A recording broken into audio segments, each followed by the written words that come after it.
Beri nama pedang ini Naga Puspa. Selamatkan dia. Jangan sampai jatuh ke tangan pendekar berwatak jahat.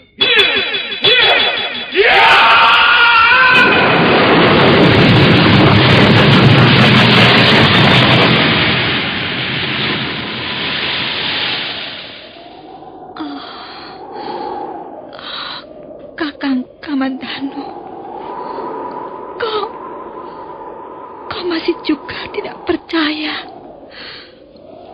bahwa aku mencintaimu. Meisin, maafkan aku, Meisin. Meisin. Meisin!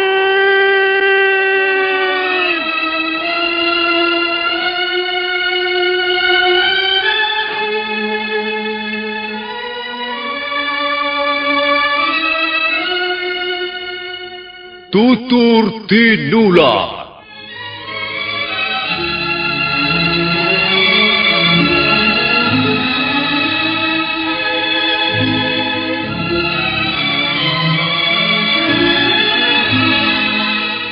Sebuah sandiwara radio serial, produksi Sanggar Cerita dan teater Sanggar Prativi. Sebuah kisah dengan latar belakang sejarah runtuhnya Singasari dan berdirinya Kerajaan Majapahit.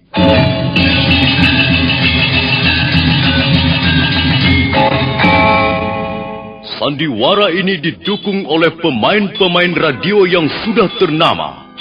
Ferry Fadli, Ivone Rose, dan Eli Ermawati.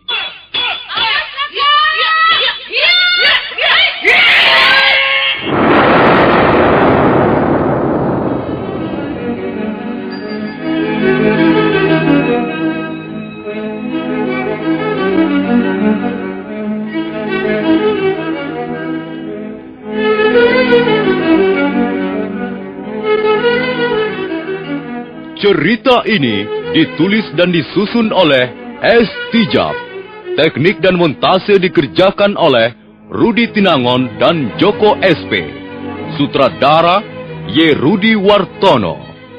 Kali ini mengetengahkan episode ketiga dengan judul Daun-Daun Bersemi Lagi.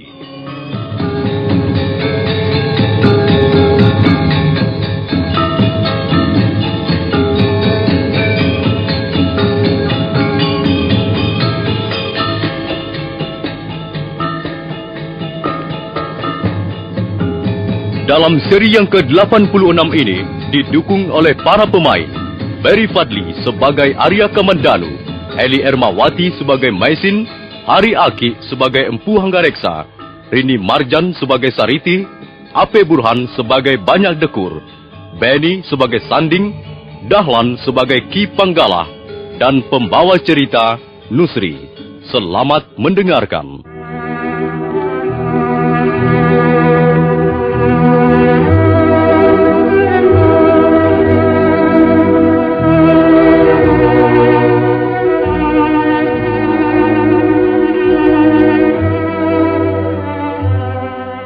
Meisin menemui Arya Kamandanu yang tengah duduk melamun di serambi depan.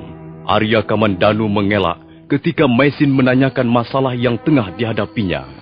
Mengapa kau tidak mau berterus terang, Kakang? Aku tidak mempunyai masalah apa-apa. Tak ada yang perlu kau bantu, Meisin. Baiklah. Mungkin kehadiranku sudah tidak kau butuhkan lagi. Meisin, jangan kau tambah lagi beban pikiranku. Nanti kepalaku bisa meledak. Aku ingin membantumu, Kakang. Aku ingin berbuat sesuatu untukmu. Tapi rupanya kau tidak sudi menerima maksud baikku ini. Kamandanu, kaukah yang duduk di serambi depan itu? Kamandanu! Oh, maaf, ayahanda memanggil aku.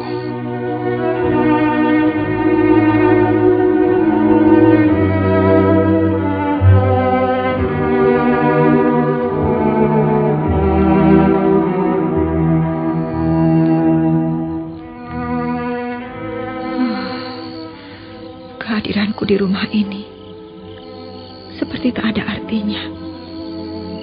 Aku tahu, aku bisa merasakan Tuan Hanggareksa tidak menyukai kehadiranku di rumah ini. Kalau bukan karena Kakang Kamandanu, barangkali aku sudah pergi, entah kemana.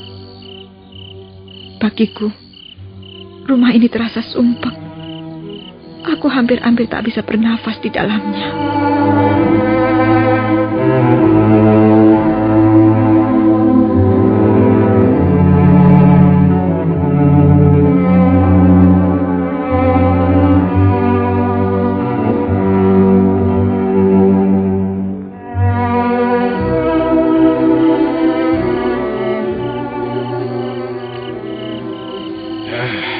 Dengarlah, Kamandanu.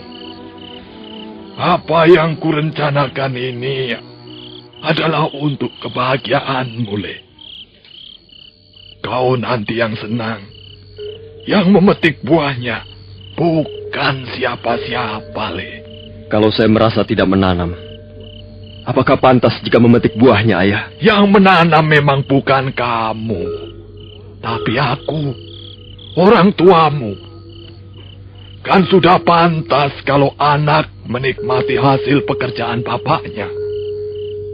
Tapi, tentu saja pekerjaan yang baik. Begini, Kamandanu. Sejauh-jauh terbang burung, akhirnya toh harus berhenti untuk membuat sarang. Petualangan, pengembaraan, hidup berkelanan jajah deso Milangkori, itu baik-baik saja, Le. Sebagai anak muda, harus banyak pengalaman, harus banyak yang dilihat, harus belajar membuat perbandingan-perbandingan. Ini memang merupakan tahap untuk mencapai kedewasaan. Dan tahap ini suatu ketika harus dilewati. 5 tahun kau pergi mengembara. Dan sekarang kau harus membuat sarang. Kau masih mempunyai orang tua, Le. Kau tidak perlu susah payah bekerja sendiri. Jika kau mau menurut, aku jamin, hidupmu bakal senang, Le. Apakah Ayah sedang membicarakan rencana perkawinan saya dengan putri Paman Banyak Tekur?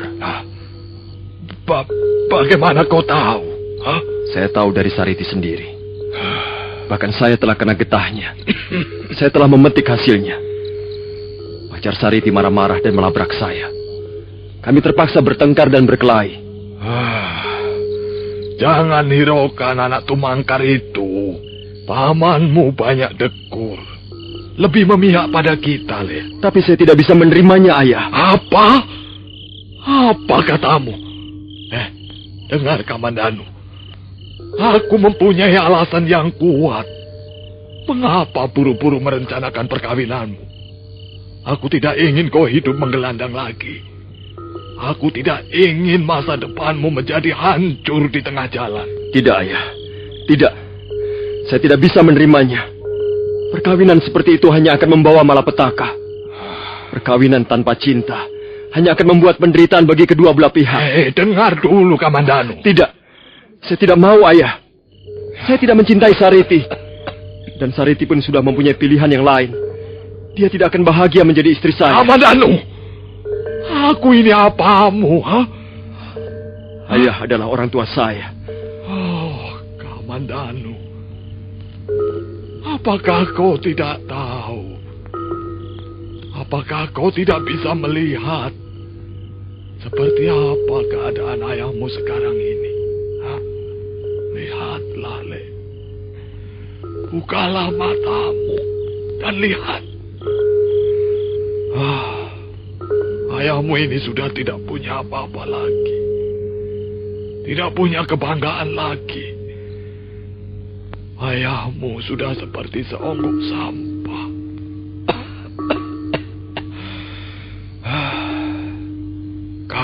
ayahmu Dwi Pangga seperti itu kelakuannya. Seperti babi. Bahkan dia tidak sudi menengok ketika aku sakit parah. Dan sekarang kau mau menyakiti hatiku juga. Wah, apakah hidupku harus gagal? Ayahanda, bukan maksud saya mau menyakiti hati Ayahanda. Hanya kau, Kamandanu. Hanya kau satu-satunya yang bisa kubanggakan, Le. Tapi rupanya kau pun mau menendang mukaku dengan semena-mena. Oh, Anggareksa. Mengapa sisa-sisa hidupmu harus kau isi dengan tontonan-tontonan yang menyakitkan ini? Maafkan saya, Ayahanda. Maafkan saya.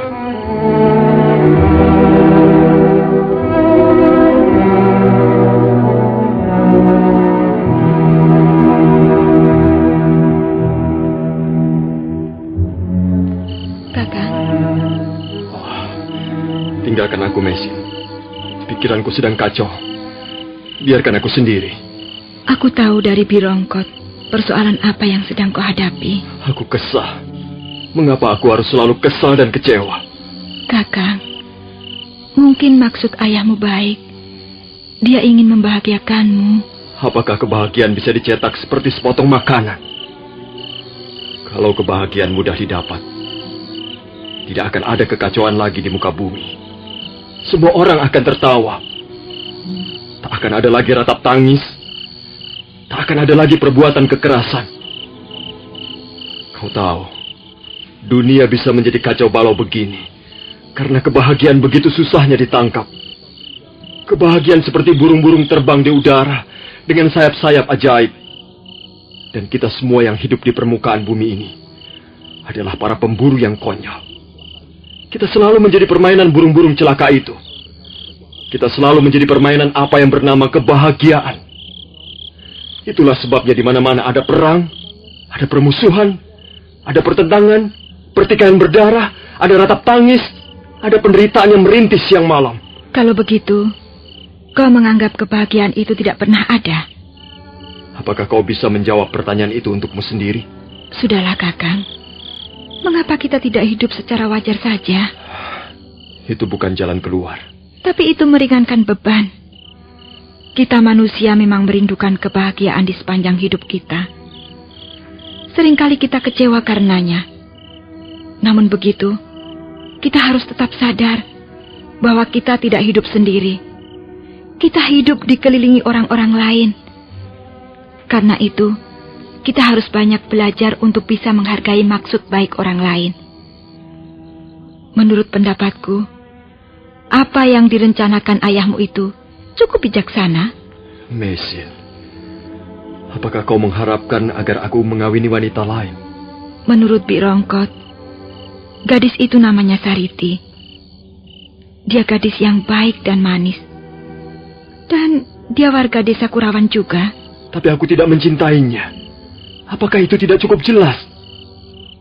Mesin, aku hanya mau mengambil istri wanita yang kucintai dan mencintai aku.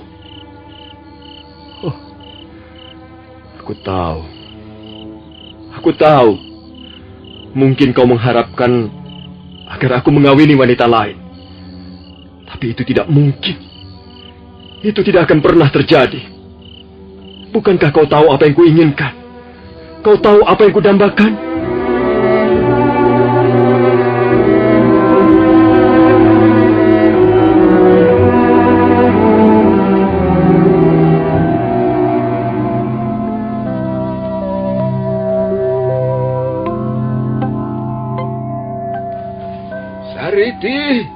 Sariti. Ada apa, Ayah? Kau lihat 40 pot bambu yang dipanjangkan di halaman rumah kita itu? Iya, Ayah. 3 hari lagi halaman rumah kita akan ramai dikunjungi orang.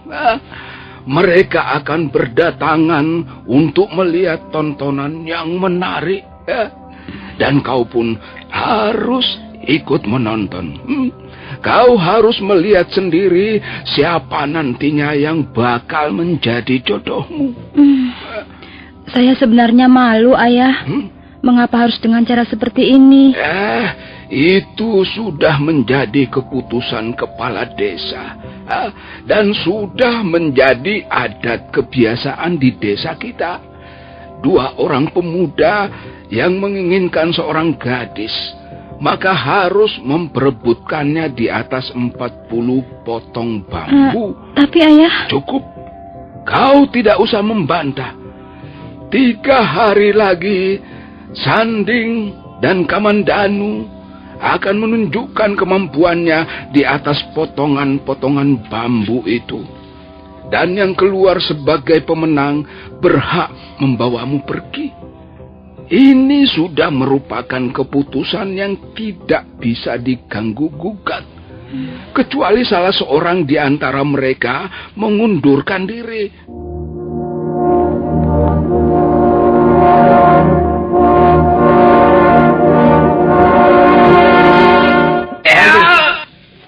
Bagus. Ya.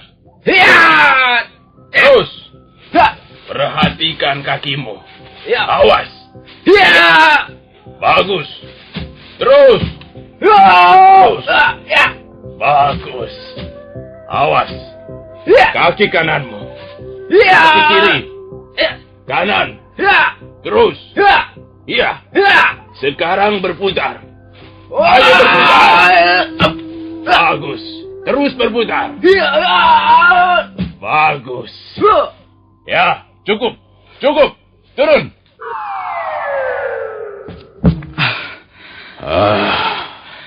Bagus. Bagus sekali. Gerakanmu cukup lincah dan gesit. Kau pasti akan memenangkan pertandingan nanti. Kamandanu tak mungkin bisa melakukan gerakan di atas potongan bambu seperti yang baru saja kau lakukan. Dia pasti akan keok dan Hanggareksa akan mendapat malu. Tapi belum tentu saya akan menang, Ayah. Apa? Kau pasti menang. Di seluruh desa Tumangkar ini, tak ada yang bisa mengalahkanmu dalam adu ketangkasan di atas potongan bambu. Apalagi Kamandanu. Ayo, sekarang ambil tongkat rotan itu. Aku akan melihat sampai sejauh mana kemampuanmu bertarung di atas potongan bambu. Ayo, cepat ambil tongkat itu dan naik. Baik, Ayah.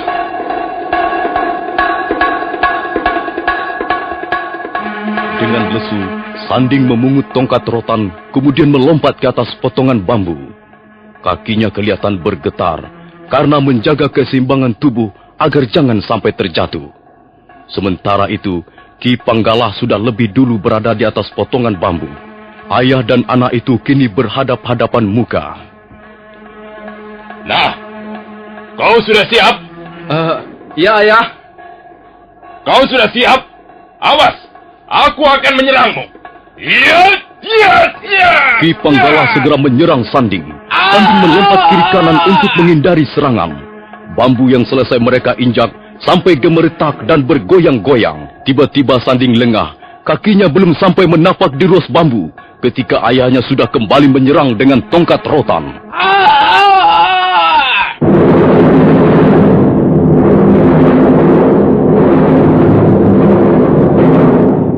Goblok.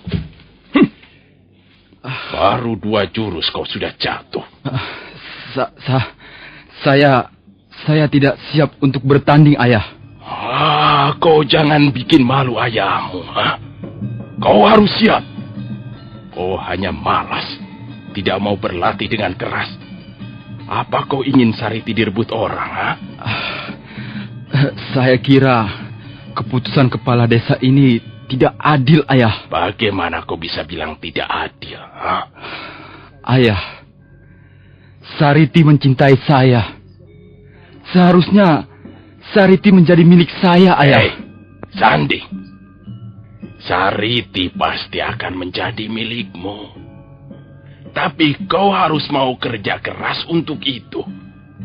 Kau harus dapat menjatuhkan Kamandanu dari atas potongan bambu. Kau laki-laki.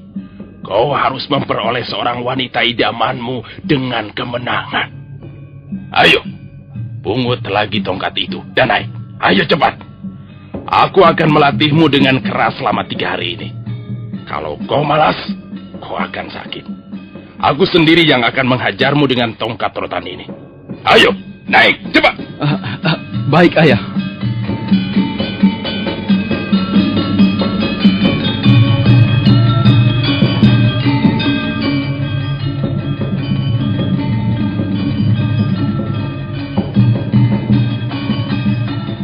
Minum. Kita istirahat dulu. Ayo, diminum. Tidak, Ayah. Ada apa kau ini, Sanding? Kau seperti orang tidak punya gairah. Kau lemas. Kau takut ya? Kau gentar melawan Kamandanu? Tidak, Ayah. Kalau takut, lebih baik kau mati saja. Aku tidak suka punya anak penakut. Kau harus menjadi seperti aku. Bapakmu ini. Kau tahu siapa bapakmu kan? Dulu, ketika masih muda, aku dapat mengalahkan 3 orang pendekar sekaligus dalam satu malam. Mereka semua kubuat kalang kabut di atas potongan bambu. Bahkan salah seorang di antaranya terpaksa diangkut ke rumahnya karena luka-lukanya. Dan sekarang kau harus menggantikan aku. Kalau kau bisa memperoleh wanita dengan cara seperti ini, kau akan lebih terhormat. Kau akan bangga. Dan istrimu nanti akan menghargaimu sebagai laki-laki. Tapi saya belum yakin akan menang, Ayah. Kalau sampai kalah, berarti kau menghina aku. Di mana akan kusembunyikan mukaku ini, ha? Tidak. Kau harus menang. Kau harus bisa menghajar Kamandanu sampai terjungkal dari atas bambu. Anak harimau, kalau sudah besar akan bertaring kuat seperti bapaknya. Dan nanti dia pun akan menjadi raja rimba seperti bapaknya. Dan kau, Sanding, kau anak pendekar, anak jawara, harus jadi jawara pula. Ingat, kau jangan sampai mengecewakan aku.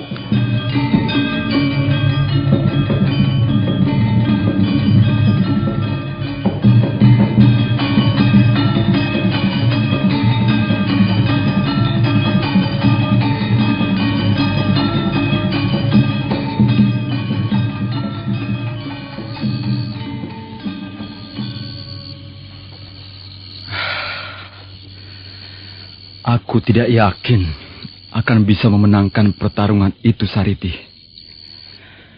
Ya, aku sudah melihat sendiri kemampuan Arya Kamandanu jauh berada di atasku. Aku pasti akan kalah. Dan kalau aku kalah, berarti kau akan menjadi milik orang lain, Sariti. Tidak, Kakang. Siapapun yang akan keluar sebagai pemenang tidak akan mempengaruhi ketetapan hatiku. Tidak bisa, Sariti. Siapa yang menang akan berhak mengambilmu sebagai istri. Aku tidak mau, Kakang. Itu sudah menjadi keputusan kepala desa. Ayahmu, ayahku, dan ayah Kamandanu sudah setuju. Dan nanti ada banyak saksi yang melihat jalannya pertarungan itu. Aku tidak peduli, Kakang. Mereka tidak adil. Iya. Mereka memang tidak adil. Mereka telah memojokkan kita. Mereka akan memisahkan kita. Biar saja, Kakang. Jangan hiraukan mereka. Dan kalaupun kau yang kalah, aku akan tetap bersamamu. Aku belum menemukan cara untuk mengatasi kesulitan ini, Sariti. Mengapa Kakang tidak menolak saja? Menolak bagaimana? Ya, menolak pertarungan itu, Kakang. Aku tidak mau dibunuh ayahku sendiri. Apa kau tidak kenal watak ayahku? Justru dia yang bernafsu sekali mendukung usul kepala desa. Dia sangat mengharapkan agar aku dapat keluar sebagai pemenang. Dia melatihku habis-habisan dari pagi sampai jauh malam. Tapi aku tetap tidak yakin dapat mengalahkan Kamandanu. Kamandanu mempunyai ilmu seperti hantu. Kau lihat sendiri, dia bisa bergerak seperti angin. Ya, mungkin bukan jodoh kita, Sariti. Kakang jangan putus asa. Kau sampai hati melihat aku menjadi bulan-bulanan Kamandanu. Aku malu sekali kalau sampai hal itu terjadi. Kang, aku tidak akan membiarkan hal itu terjadi. Aku akan berusaha. Apa yang akan kau lakukan? Aku akan menemui Kakang Kamandanu.